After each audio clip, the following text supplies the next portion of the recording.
सुरभी जरा चिंतित होऊन तिची लहान जाऊ नेहाला म्हणाली, काय नेहा, मी कालच फोन करून आईला घेऊन जाण्यासाठी सांगितले होते.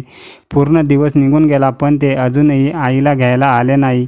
असे कुठे होते का? मागच्या महिन्यात आई माझ्याकडे यायची होती तेव्हा मी महेशला सकाळी 8 वाजता घ्यायला पाठवले होते. अहो ताई, तुम्ही का रागावताय? ते त्यांच्या आईला घ्यायला येणारच होते पण अचानक त्यांना मुलांच्या शाळेतून फोन आला की आज पालकांची मीटिंग आहे म्हणून त्यांना तिकडे जावं लागलं. आज नाही तर उद्या घेऊन जातील आईला न्यायला. तुम्ही एवढं टेन्शन का घेताय? मग आता तुझ्या शाळेची मीटिंग संपली असेल, भाऊला सांग की येऊन आईला घेऊन जा. आणि आपण काही वेगळ्या शहरात राहत नाही, आपल्या दोघांचे शहर एकच आहे. प्रवासासाठी असा किती वेळ लागतो?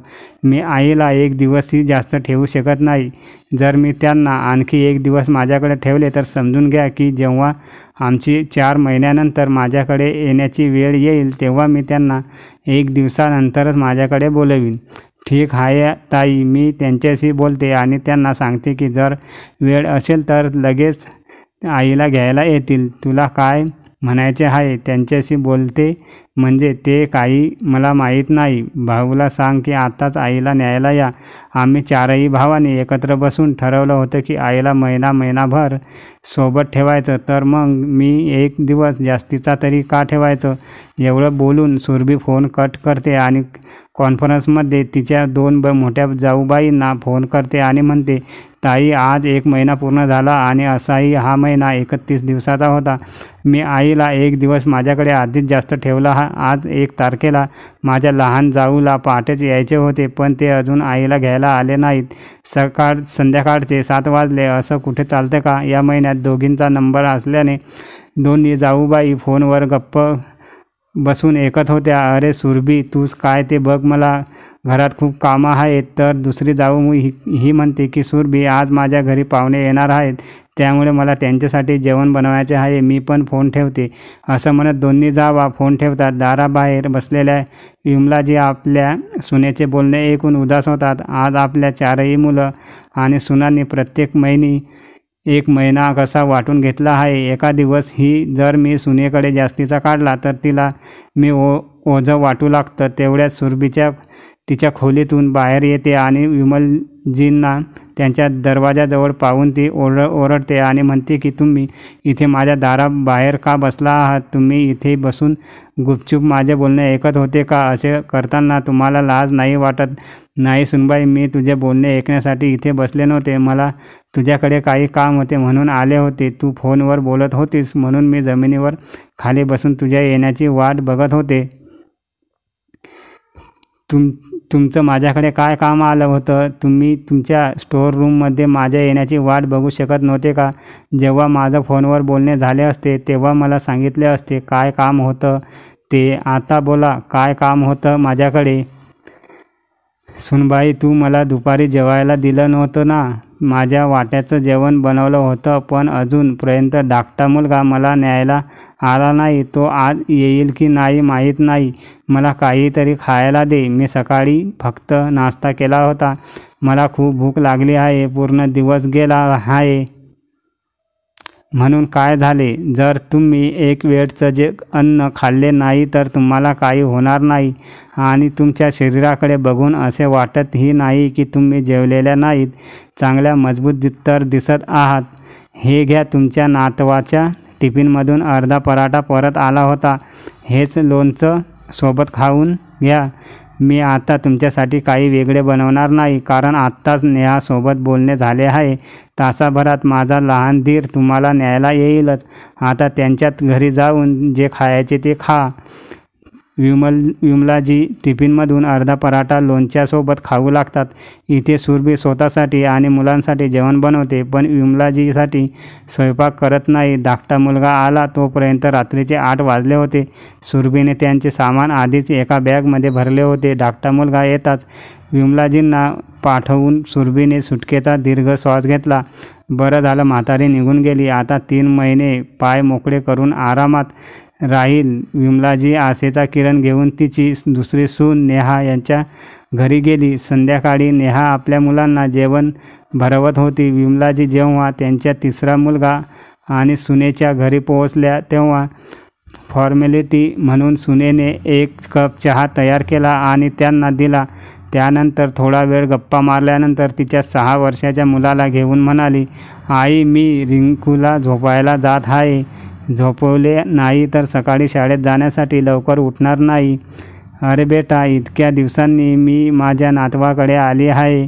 त्याला थोडा वेळ माझ्यासोबत खेळू दे, मग झोपव त्याला. आई, आता महिनाभर तुम्ही माझ्यासोबतच राहणार आहेत. मग भेटून घ्या तुमच्या नातवाला. काय घाई आहे? महिनाभर तरी तुम्ही कुठे जाणार नाहीत. विमलाजी यांना खूप भूक लागली होती, कारण तिच्या धाकट्या सुनेनेही तिला काही खायला दिले नव्हते. त्या त्यांच्या सुनेला म्हणाल्या, सुनबाई मला काहीतरी खायला दे, मग जा, मला खूप भूक लागली आहे. का आई, तुम्ही सुरभीताईच्या घरी जेवून आल्या नाहीत का? मी तर विचार करत होते की तुम्ही तिथून जेवून आल्या असणार, म्हणूनच मी तुमचं जेवण इथे बनवलं नाही. जर तुम्ही इथे जेवणार होतास तर एक फोन करून कळवलं असतं. आमचं जेवण बनवून खाऊनही झालं आणि आता आमची झोपायची वेळ झाली आहे.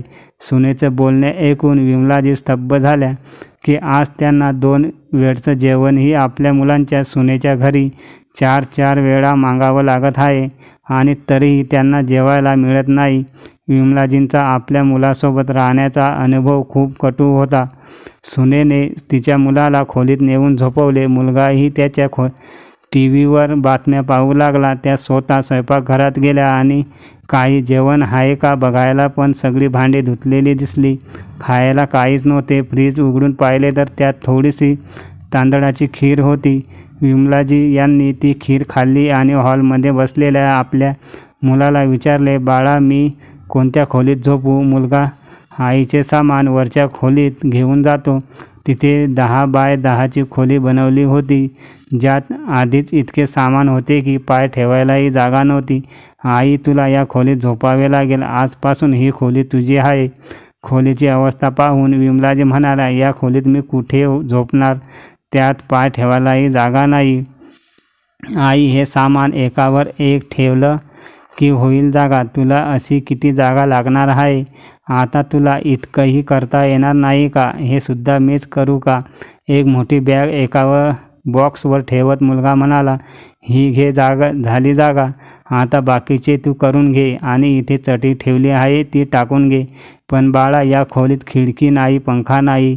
खूप जास्त गरम होत आहे. मी या खोलीत कसे झोपणार? खाली एक खोली रिकामी आहे आणि त्यात पंखाही लावलेला आहे.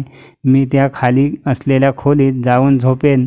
विमलाजींचे बोलणे खाली उभी असलेली नेहा देखील ऐकत आणि म्हणते, नाही आई, मी ती खोली येणाऱ्या जाणाऱ्या लोकांसाठी, पाहुण्यांसाठी रिकामी करून ठेवली आहे. जर ती खोली तुम्हाला दिली आणि नंतर कोणी पाहुणे घरी आले तर त्यांना कुठे थांबवणार? आणि तुम्हाला तर 1-2 दिवस थांबायचं नाही, पूर्ण 1 महिना थांबणार आहात. त्यामुळे तुमची राहण्याची व्यवस्था तुम्ही वरच्या खोलीतच करून घ्या. आणि राहिली गोष्ट पंख्याची, तर एक टेबल फॅन पडला आहे, तो दुरुस्त करून उद्या तुमच्या खोलीत लावून देऊ. मुलगा आणि सून आरामात त्यांच्या एसीच्या खोलीत जाऊन झोपले. पण विमलाजी रात्रभर झोपू शकल्या नाहीत. त्यांनी त्यांची चटई उचलली आणि छतावर टाकून तिथे झोपल्या. छतावर थोडीफार हवा येत होती, पण डास चावत असल्याने त्यांची हालत खराब झाली होती. सकाळी 5ला त्या खाली आल्या. थोडा वेळ शांत बसल्यानंतर त्यांनी त्यांच्या मुलाला आवाज दिला. मुलगा आणि सून डोळे चोळत खोलीबाहेर आले आणि रागाने म्हणू लागले, आई, तू सकाळी आमची झोप खराब केलीस.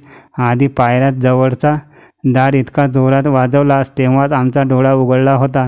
जेमतेम पुन्हा डोळा लागला होता तेवढ्यात पुन्हा आवाज देऊन उठवलेस. आज उठवले ठीक आहे, पण उद्यापासून 6च्या आधी खाली उतरायचे नाही, कारण आम्ही लोक 6 वाजता उठतो.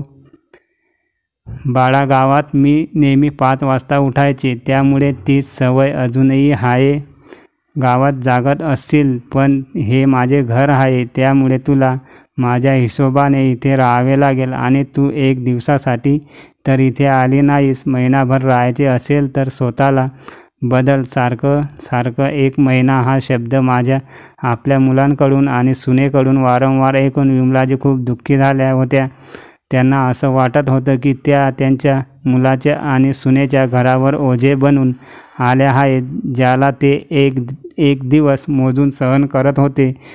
त्यांना असं वाटतच नव्हतं की हे त्यांच्या मुलाचे आणि सुनेचे घर आहे. विमलाजी शांतपणे आपल्या मुलाचे त्यांच्यासोबतचे वागणे पाहत होत्या.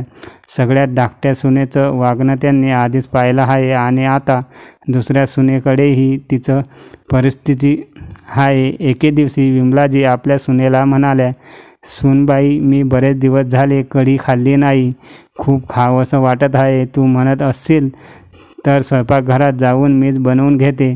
"नाही आई, माझ्या घरी कोणीही कढी खात नाही. मला किंवा तुमच्या मुलाला देखील आवडत नाही आणि तुमचा नातू तर नाव ऐकूनही वाकडे तोंड करतो. त्यापेक्षा तुम्हीच आमच्यासोबत छोले भटुरे खाऊन घ्या." "सूनबाई, छोले भटुरे खूप जड असतात. त्याने माझ्या पोटात गॅस बनतो. कढी नसेल तर काही हरकत नाही. दुधीची भाजी बनवून दे, मी पोळी सोबत खाऊन घेईल." पण त्याची सून त्यांचं ऐकत नाही आणि तिच्या हिशोबाने घरात जेवण बनवते. जेव्हा सगळे एकत्र जेवायला बसतात तेव्हा त्या पाहतात की त्यांच्या सुनेने त्यांच्यासाठी काहीच बनवलेलं नाही. जर त्यांनी छोले खाल्ले तर प्रॉब्लेम होतील. त्यामुळे त्यांनी त्यांच्या ताटातून छोले काढले आणि एका वाटीत दूध घेऊन आल्या. तेव्हा सून ओरडून म्हणाली, "तुम्ही कोणाला विचारून दूध घेतलं? दूध किती महाग आहे हे तरी माहिती आहे का तुम्हाला? आणि दूध फक्त माझ्या मुलांसाठीच मागवते." असे बोलून दुधाची वाटी त्यांच्या हातून हिसकावून पुन्हा किचनमध्ये ठेवून येते. इच्छा नसताना विमलाजी यांना छोले भटुरे खावे लागतात. पण ज्या गोष्टीची त्यांना भीती वाटत होती शेवटी तेच होतं. त्यांचं पोट खराब होतं. दुसऱ्या दिवशी त्या त्यांच्या मुलाला सांगतात की, "बाळा, माझी तब्येत ठीक नाही. माझ्यासाठी औषध घेऊन ये." त्यावर सुनबाई अतिशय चिडून म्हणते की, "जर तुम्ही आधीच आजारी होतात तर तुमच्या लहान सुनेकडेच इलाज करून मग इकडे आल्या असल्या. आता इथे आम्ही तुम्हाला आमच्याकडे ठेवू आणि तुमच्यावर उपचारही करू." सुनेचे बोलणे ऐकून विमलाजींच्या डोळ्यात अश्रू आले की आपल्या मुलाच्या आणि सुनेच्या घरी त्यांना एका गोळीसाठीही किती काही ऐकून घ्यावे लागत होते. खूप मुश्किलीने विमलाजी त्यांच्या तिसऱ्या मुलांच्या आणि सुनेच्या घरी 1 महिना घालवतात. पुढचा महिना सुरू होण्याच्या फक्त 2 महिने आधीच दुसऱ्या नंबरच्या मुलाचा फोन आला की, "या महिन्यात आईला माझ्याकडे पाठवू नका, कारण आम्ही उन्हाळ्याच्या सुट्टीत बाहेर फिरायला जात आहोत. मी माझ्या मोठ्या भावाशी बोललो आहे. भाऊ आणि वहिनी घरीच आहेत, म्हणून या महिन्यात आईला त्यांच्या घरी सोडा. पुढच्या महिन्यात आम्ही आमच्या टूरवरून परत आल्यावर पुढच्या महिन्यात आम्ही आईला आमच्याकडे बोलावून घेऊ." जेव्हा मोठ्या मुलाला हे कळले तेव्हा तो म्हणाला, "अरे, ही काय गोष्ट झाली? आई या महिन्यात तुझ्याकडे येणार होती. मग मी तिला माझ्याकडे कसे बोलावू? आणि माझ्याही मुलाच्या सुट्ट्या सुरू होणार आहेत. नयना आणि मुलं त्यांच्या मामाच्या घरी जाणार आहेत. मी आता आईला माझ्याकडे बोलावू शकत नाही. ज्याची पाळी असेल तोच आईला त्यांच्याकडे बोलवणार. मी 1 महिना अगोदर आईला माझ्याकडे का बोलावू?" असे बोलून मुलाने फोन कट केला.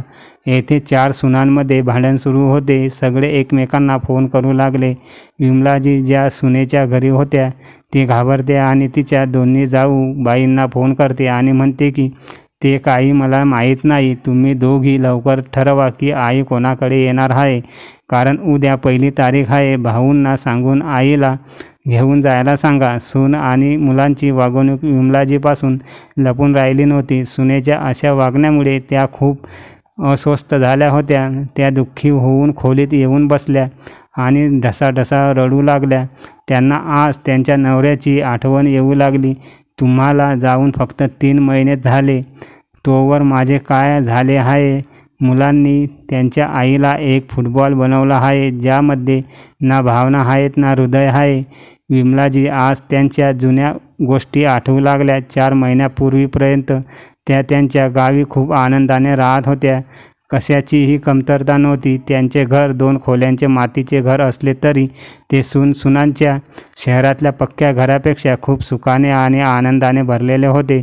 विमलाजी यांचे पती रामबाबू यांची गावात जमीन होती, त्यात ते स्वतः शेती करायचे आणि शेतीतून मिळालेल्या पैशातून त्यांनी 4ही मुलांना शिकवले. आमच्या 4 मुलांना गावात राहून शेतीची कामे करावी लागू नयेत म्हणून पती-पत्नी दोघांनीही त्यांच्या काळात खूप कष्ट केले, जेणेकरून त्यांना आरामदायी नोकरी मिळावी आणि त्यांना त्यांच्या मेहनतीचे फळ मिळाले. त्यांची 2 मुले पोलिसात दाखल झाली. एक मुलगा बँकेत कामाला होता, तर दुसरा मुलगा शाळेत शिक्षक होता. 4ही मुलांना सरकारी नोकरी लागली. रामबाबू आणि विमलाजी खूप आनंदात होते. मोठ्या थाटामाटात 4ही मुलांची लग्न लावून दिली. घरात 4 सुना आल्या. लग्नानंतर काही दिवसांनी त्या आपल्या पतीसोबत शहरात निघून गेल्या. पोलिसात दाखल झाली. एक मुलगा बँकेत कामाला होता, तर दुसरा मुलगा शाळेत शिक्षक होता. 4ही मुलांना सरकारी नोकरी लागली. रामबाबू आणि विमलाजी खूप आनंदात होते. मोठ्या थाटामाटात 4ही मुलांची लग्न लावून दिली. घरात 4 सुना आल्या. लग्नानंतर काही दिवसांनी त्या आपल्या पतीसोबत शहरात निघून गेल्या. पती-पत्नी दोघेही गावातच राहिले. एकदा रामबाबूजी विमलाजींना म्हणाले, विमला, आता आपली 4ही मुले शहरात राहतात, तर आपणही आपल्या मुलांसोबत सुनेसोबत शहरात आरामात राहू. पण विमलाजींनी नकार दिला. आतापासून आपण सुनेकडे जाऊन काय करणार? आरामात राहू द्या. जोपर्यंत आपले हात-पाय चालत आहेत तोपर्यंत आपण दोघं गावातच राहू. उगाच आपल्यामुळे मुलांना त्रास कशाला? विमला विचार करतोय की आपण घर कच्चे मातीचे आहे, त्याला छान पक्के बनवून घेऊ. मग आपण आरामात आपल्या पक्क्या घरात राहू. आणि विमला, तुझ्यासाठी ही सोयीस्कर होईल. गावात आई वडील घर बांधत असल्याचे सून मुलांना कळले तेव्हा ते रागातच म्हणाले, गावात उधळपट्टी करायची काय गरज आहे? 2 कच्च्या खोल्या बांधल्या आहेत, ते तुम्हा दोघांसाठी पुरेसे आहे. उगाच फालतू खर्च करण्याची गरज नाही. पण रामलालजीच्या नशिबाने काहीतरी वेगळेच लिहून ठेवले होते. एके दिवशी त्यांना हृदयविकाराचा झटका आला आणि ते विमलाजींना या जगात एकटे सोडून निघून गेले. रामलालजी गेल्यानंतर त्यांची 4 मुले आणि सुना गावात काही दिवसांसाठी येतात. वडिलांचं 13वा झाल्यानंतर 4ही मुलं अंगणात बसून चर्चा करतात की त्यांच्या वडिलांची गावातील सर्व जमीन विकली पाहिजे, कारण आम्ही शेतीसाठी गावी येणार नाही. 4ही सुनांनी या गोष्टीला सहमती दर्शवली. आता राहिली गोष्ट आईची, तर आपण गावातील घर आणि शेती विकून देऊ आणि आसपासात समान वाटा करून घेऊ. पण आईला कोण सांभाळणार? विमलाजींना 4 मुले आहेत, पण आज 4ही मुलं अंगणात चर्चा करत होते की आईला कोण ठेवणार. विमलाजी शांतपणे त्यांचे बोलणे ऐकत होत्या. तेवढ्यात 2 नंबरचा मुलगा आणि सून म्हणाले की असे करू, आपण एक महिना आईला आपल्याकडे ठेवायचे. असेही आपण 4 लोक आहोत. 1 महिना सांभाळल्यानंतर 3 महिन्यांनीच त्यांचा नंबर येईल. सगळेजण हे मान्य करतात. पण जेव्हा मुलं जमीन विकण्यासाठी जातात तेव्हा त्यांना कळतं की वडिलांनी जाण्याआधीच जमीन आईच्या नावावर केली आहे. घरी येताच ते आईवर ओरडतात आणि विचारतात की आई, वडिलांनी तुझ्या नावावर जमीन कधी हस्तांतरित केली हे तू आम्हाला सांगितले नाहीस. बाळांनो, मी तर त्यांना नकारच दिला होता, पण तुझ्या वडिलांनी जबरदस्तीने जमीन माझ्या नावावर केली. ही गोष्ट ऐकून 4ही मुले आणि सुना त्यांच्यावर भडकतात. पण आता ते काहीच करू शकत नव्हते. म्हणूनच सगळे ठरवतात की आता आमच्याकडे वेळ नाही, चला आईला महिनाभर सोबत ठेवू. त्यानंतर जेव्हा आम्ही दिवाळीला येऊ तेव्हा आईच्या नावावर जी जमीन आहे ती विकून आम्ही 4 भाऊ आपसासात पैसे वाटून घेऊ. आणि सर्वप्रथम विमलाजींना त्यांच्या धाकट्या सून आणि मुलांकडे घेऊन गेले. सध्या त्या त्यांच्या 2 नंबरचा मुलगा आणि सून यांच्या घरी होत्या, जिथे त्या मोठ्या कष्टाने दिवस काढले होते. त्यांच्या डोळ्यातून वाहणाऱ्या अश्रूंच्या धारा पुसून त्या विचार करू लागतात की अजून बरेच आयुष्य काढायचे आहे आणि जर त्यांना त्यांच्या मुलाच्या आणि सुनेच्या घरात असे जगावे लागत असेल तर हे जिवंत असतानाच नरक बघण्यासारखे आहे. इथे सर्व प्रकारची बंधने आहेत. ना सून वेळेवर जेवण देते, ना माझ्या मुलाला आणि सुनेला माझ्याशी बोलायला वेळ नाही. मला काय त्रास आहे हे सुद्धा विचारायला कोणी येत नाही. एकांतात खोलीत बसून रडत असते, पण मुलाला किंवा सुनेला या गोष्टीचा काहीच फरक पडत नाही. तेवढ्यात खालून सुनेचा आवाज येतो, अहो आई, तिथे वरच बसून राहणार आहात का? सामान घेऊन खाली या. विमलाजी त्यांचे सामान घेऊन खाली आल्या. पाहिले तर त्यांना न्यायला अजून कोणी आले नव्हते. त्यांनी विचारले, सुनबाई, मोठा मुलगा तर अजून न्यायला आला नाही, मग मी कोणासोबत जाणार? नाही आले तर काय झालं, मी तुम्हाला इकडून तिकडे पाठवण्याचा बंदोबस्त करूनच शकते. आज पूर्ण 1 महिना झाला आहे. आता तर तुम्हाला त्यांच्या घरी जावेच लागणार. तुमचा मुलगा तयार होतोय, ते तुम्हाला तुमच्या मोठ्या मुलांच्या घरी नेऊन सोडतील. सुनेचं बोलणं ऐकून विमलाजी काही बोलत नाहीत. ते ऐकून त्यांच्या डोळ्यात पाणी तरळते. 4 मुलगे आणि सुना असूनही आज त्यांची काय अवस्था झाली होती. जेव्हा मुलं झाली तेव्हा सगळे म्हणायचे की तुम्ही राज्य कराल. हेच राज्य करणे असते का? असो. विमलाजी लहान मुलांसोबत मोठ्या मुलांच्या घरी पोहोचल्या होत्या. पहिले तर मोठी सून माहेरी जाण्याच्या तयारीत होती. मुलंही तयार होऊन इकडे तिकडे फिरत होती. त्यांना आधीच कळाले होते की दीर आईला घेऊन इकडेच येत आहेत. त्यांनीही बाहेरची खोली आधीच साफ करून ठेवली होती. मोठी सून रीना त्यांना म्हणाली की आईने तुमच्यासाठी बाहेरची खोली साफ केली आहे, तुम्हाला त्यातच राहावे लागेल. विमलाजींनी आतून संपूर्ण घर पाहिलं, कारण मोठ्या सुनेचं घर खूप मोठं होतं, मात्र बहुतांश खोल्या कुलूपबंद होत्या. सुनबाई, तू घराला कुलूप का लावून ठेवले आहेस? आई, मी माहेरी जात आहे तर घराला कुलूप लावूनच जाणार ना. पण सुनबाई, आता मी आली आहे तर संपूर्ण घराकडे लक्ष देईलच ना. तुम्ही आहात म्हणूनच घराला कुलूप लावून जात आहे. माझ्या पाठीमागे संपूर्ण घरात फिरत राहणार.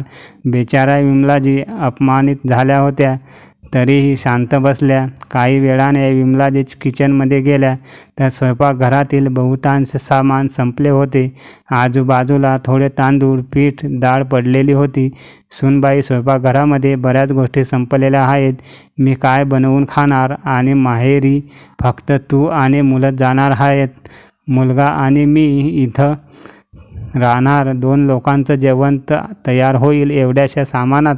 आई, मी त्यांना आधीच सांगितले आहे, नाश्ता आणि रात्रीचे जेवण ऑफिसच्या कॅन्टीनमध्येच होईल. घरी जेवण तयार करण्याची गरज नाही. आणि तुमच्यासाठी काही तांदूळ, पीठ आणि डाळ पडून आहेत. डाळ, रोटी, भात बनवून खात राहा. फक्त 10 दिवसाचीच तर गोष्ट आहे. त्यानंतर मी येईल, मग स्वयंपाकघरातील वस्तू खरेदी करेल. आता सामान विकत घेतले तर सगळं खाऊन पिऊन संपवाल. असे म्हणत सुनेने आपली बॅग उचलली आणि आई वडिलांच्या घरी निघून गेली.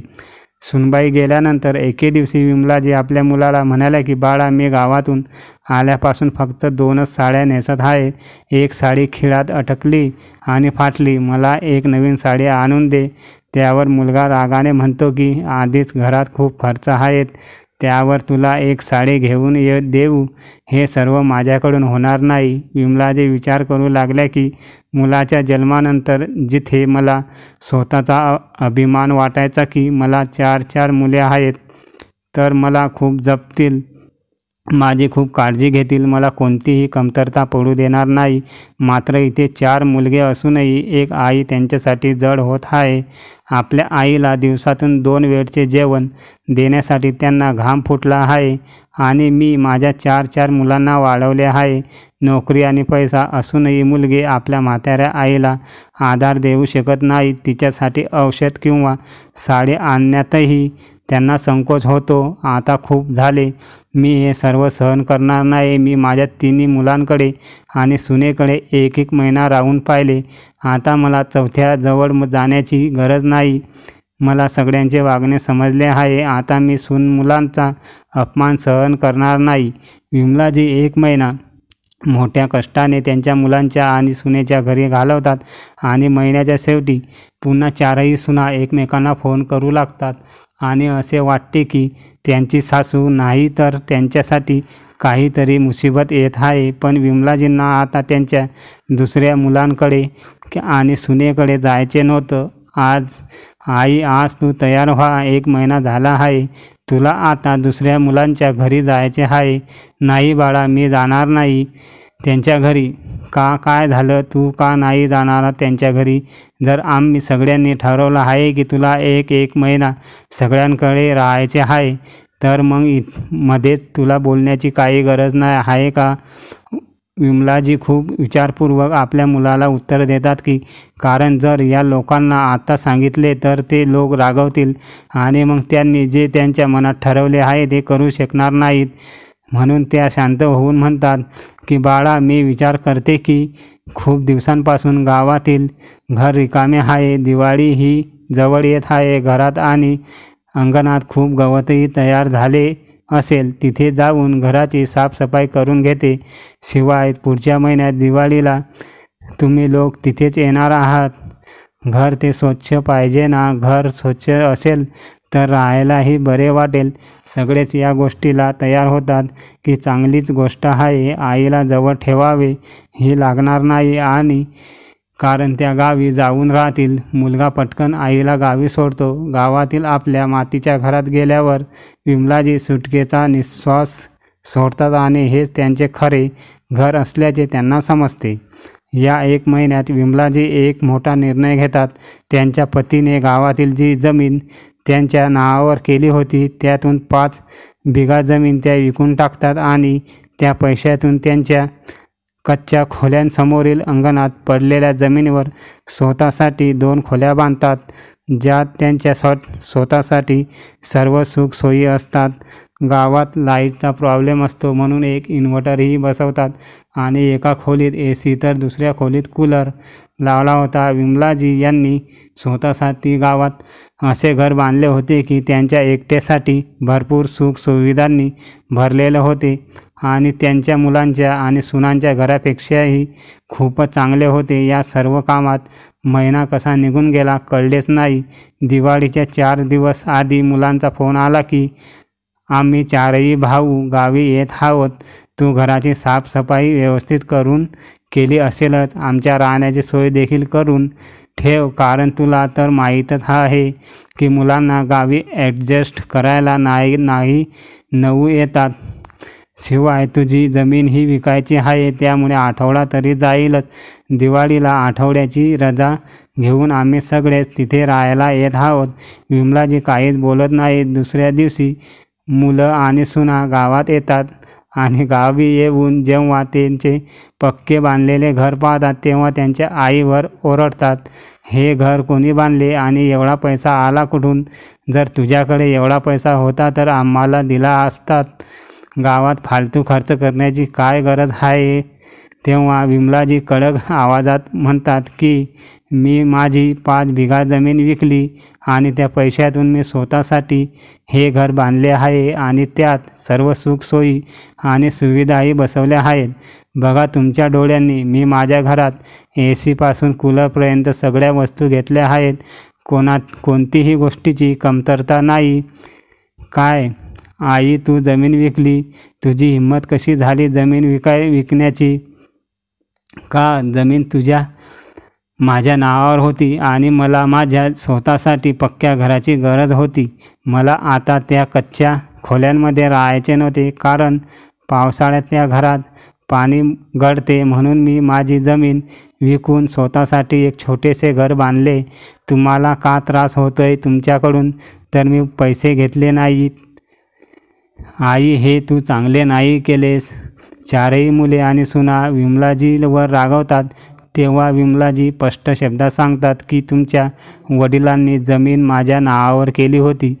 ती माझी जमीन होती, ती मी विकली. तुम्ही लोक यात माझं काही करू शकत नाहीत. कारण विमलाजींच्या मनात कुठेतरी आपल्या मुलांची आणि सुनांची वाईट वागणुकीचे दुःख होते. जेव्हा त्यांना त्यांच्या मुलांच्या घरचे दिवस आठवायचे तेव्हा त्यांच्या डोळ्यात पाणी यायचे. म्हणून त्यांनी ठरवलं होतं की गावी येऊन माझ्या नवऱ्याने माझ्या नावावर जी जमीन ठेवली होती ती जमीन विकून मी माझ्या स्वतःसाठी आरामाचे, आनंदाचे जीवन जगेल. माझे पती खूप पुढचा विचार करणारे होते.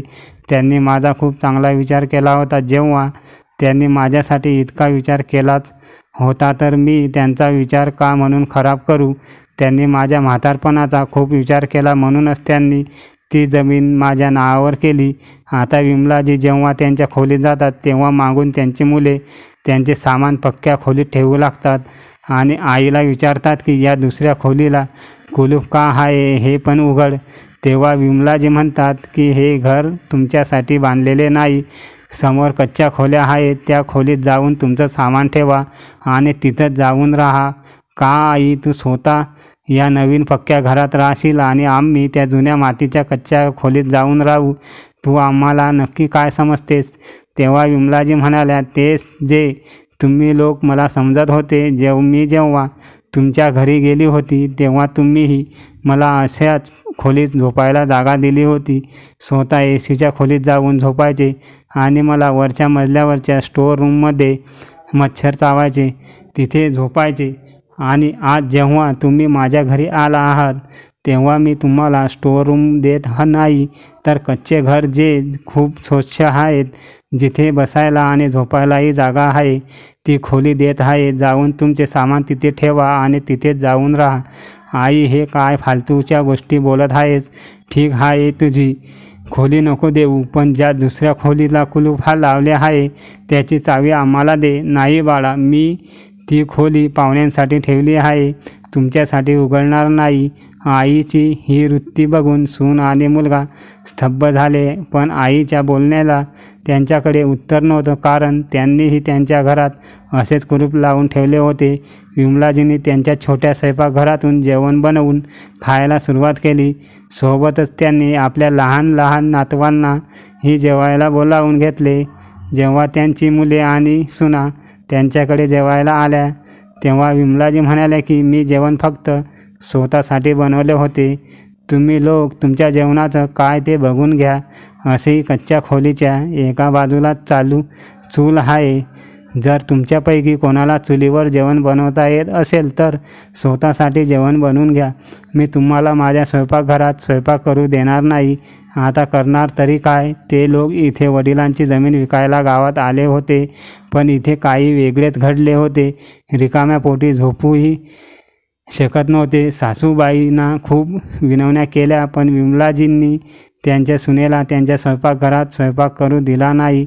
कसेबसे सर्वांनी त्यांचे पोट भरले, पण विमलाजींना त्यांना आपल्या स्वयंपाकघरात जेवण बनवू दिले नाही. रात्रीच्या वेळी डासांनी चावलेल्याने चारही मुले आणि सुनांची अवस्था बिकट झाली होती.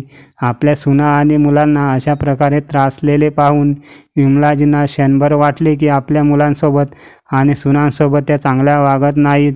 त्यांना माझ्या शेजारच्या खोलीत बोलायला हवं, पण पुढच्याच क्षणी त्यांना त्यांच्या मुलाने आणि सुनेने त्यांच्या घरात विमलाजींशी केलेली वागणूक आठवते आणि त्यांची पाऊले मागे घेतात. आजूबाजूच्या लोकांना जेव्हा कळले की विमलाजींच्या सर्व सुना आणि मुले आले आहेत तेव्हा ते जाऊन त्यांना भेटतात आणि म्हणतात की तुम्ही सगळे आलात, हे खूप चांगले झाले. आता दिवाळीनंतरच जा आणि आता प्रत्येक सण आईसोबत साजरे करा, कारण आता तुमची आई इथे एकटी राहिली आहे. आता जेव्हा 4 लोक येऊन त्यांना बोलले तर त्यांना तिथं थांबावेच लागणार होते आणि तसंही ते सगळे 1 आठवड्याची रजा घेऊन आले होते. परतीची तिकीटेही घेतली होती. इतक्या लवकर परत जाऊनही शकत नव्हते. त्यांनी तत्काळ तिकीट बुक करण्याचा प्रयत्न केला, पण उन्हाळ्याच्या सुट्ट्यांमुळे तिकीट उपलब्ध नव्हते. त्यामुळे सर्वांना आपले मन मारून त्या घरातच थांबावे लागले. विमलाजींना सकाळी 5 वाजता उठण्याची सवय आहे आणि पूजेनंतर त्यांनी शंख वाजवला, ज्यांना आवाज ऐकून 4ही मुले आणि सुना ओरडतच बाहेर अंगणात आले. काय आई, खूप मुश्किलीने झोप लागली होती आणि तू सकाळी शंख वाजवून आम्हाला उठवलेस? इतक्या सकाळी शंख कोण वाजवतं बरं? यावर विमलाजी कडक शब्दात बोलतात की हे तुमचे घर नाही, माझे घर आहे. जेव्हा मी तुमच्या घरी 5 वाजता उठली होती तेव्हा तुम्ही लोकांनी मला 5 वाजता उठायला मनाई केली होती, पण माझ्या घरी मी माझ्या इच्छेनुसार उठेल आणि तुम्हालाही माझ्या हिशोबाने इथे उठावे लागेल. विमलाजी यांचे बोलणे ऐकून सगळे गप्प झाले, कारण त्यांच्याकडे आईला द्यायला काहीच उत्तर नव्हते. विमलाजी तयार होऊन बाजारात जायला निघाल्या तेव्हा मुलांनी विचारले की कुठे जात आहेस आई? आणि तू घराला कुलूप लावून का जात आहेस? घराला कुलूप लावायची काय गरज आहे? तुझ्या घरातून चोरी करायला आम्ही काही चोर नाहीत आणि हे घर आमचेही आहे का बाळा? माझे घर तुमचे आहे आणि तुमचे घर माझे नाहीत का? जेव्हा मी तुझ्या घरी आली होती तेव्हा तुझी बायकोसुद्धा सर्व खोल्यांना कुलूप लावून तिच्या माहेरी निघून गेली होती. तेव्हा तर तुला असे वाटले नाही की माझ्या घर आईचे घरही असू शकते. म्हणून विमलाजी आपल्या मुलांना धडा शिकवत होत्या. कारण गेल्या 3 महिन्यात त्यांच्या सुना आणि मुलांनी त्यांना एक एक भाकरी आणि एक एक कपड्यांची तळमळ लावली होती. आपल्या मुलांच्या आणि सुनेच्या घरात त्या खूप रडल्या होत्या. आपल्या मुलांच्या घरी आणि आपल्या सुनांच्या घरी राहूनही त्यांना खूप एकांतात असल्यासारखे वाटत होते. जसे आजपर्यंत त्यांना कधी वाटले नव्हते. कोणी त्यांच्याशी बोलत नव्हते की कोणी त्यांचे म्हणणे ऐकून घेत होते. बाजारातून आल्यानंतर विमलाजींनी त्यांनी आणलेले सर्व सामान तिच्या सुना आणि मुलांना दाखवले आणि म्हणाल्या, हे बघा, मी 3000 रुपयाची स्वतःसाठी साडी विकत आणली आहे. 3000 रुपये ऐकून मुलगा चिडला आणि म्हणाला, आई, एवढी महागडी साडी आणली आहेस? म्हातारपणी एवढी महागडी साडी नेसून काय करायचं आहे? संपूर्ण आयुष्यात एवढे महागडे कपडे कधी घातले नाहीस, मग आता काय विकत घेतलेस? तुला जराही लाज नाही वाटली फालतू खर्च करताना? विमलाजी यांनी मुलांच्या गालावर जोरदार थप्पड मारली आणि म्हणाल्या की तुला लाज नाही वाटली तुझ्या आईला एका साडीसाठी नकार द्यायला? तुझ्यासाठी लाखो रुपये खर्च करशील, पण माझ्यासाठी एक साडी घेण्यास साफ नकार दिला होतास. माझ्या नवऱ्याने खूप लांबचा विचार करून जमीन माझ्या नावावर केली. हे चांगलेच केले. निदान म्हातारपणात तरी आरामात राहील आणि मला तुमची गरज नाही. माझ्या हातात पैसे असतील तर मी आरामात राहील. मी त्या पैशातून सर्व सुख सोयी विकत घेतल्या आहेत आणि गरज पडल्यास मी कोणालाही पैसा देऊन माझी सेवा करून घेईल. आईचे बोलणे ऐकून मुलाच्या आणि सुनांच्या पायाखालची जमीनच सरकली. कारण 2च दिवसात त्यांनी आईचे बदललेले रूप पाहिले होते. तेच त्यांना वठणीवर आणण्यासाठी पुरेसे होते. त्यांनाही आता कळून चुकले होते की आईंशी भांडण्यापेक्षा एकत्र राहणेच आहे. प्रत्येकजण आईची माफी मागू लागतात आणि म्हणतात की आई, आम्हाला माफ कर, आमच्याबरोबर शहरात चल. आता आम्ही तुला शहरात चांगले ठेवू, तुझी चांगली सेवा करू. आता आम्ही तुला कोणाचीही तक्रार करण्याची संधी देणार नाही. त्यावर विमलाजी म्हणतात की आता मला तिथे शहरात यायची काय गरज आहे? मी शहरालाच माझ्या गावी आणले आहे. माझ्या घरात काय उणीव आहे ते सांगा. आणि जर तुम्हाला माझी सेवा करण्याची एवढी इच्छा असेल तर ती सून किंवा मुलगा माझ्याकडे 10-15 दिवस राहतील. मी त्यांना माझ्या जमिनीतून जे जे काही पैसे येतील त्यातून थोड्याशा पैशाची मदत करेल, पण मी माझे सर्व पैसे कोणालाही देणार नाही. आता अशी परिस्थिती झाली आहे की दर 2 महिन्यांनी एक मुलगा आपल्या मुलासह, पत्नीसह आईच्या गावी यायचा. त्यांच्यासाठी जेवण बनवून त्यांची सेवा करायचा आणि त्या बदल्यात विमलाजी त्यांना त्यांच्या शेतीतून मिळालेल्या पैशातून मदत करायच्या. म्हणून मित्रांनो, तुमच्याकडे वृद्धापकाळापर्यंत जर काही मालमत्ता असेल तर तुम्ही तुमचे म्हातारपण चांगले घालवण्यासाठी त्यांचा योग्य ठिकाणी योग्य वापर करू शकता.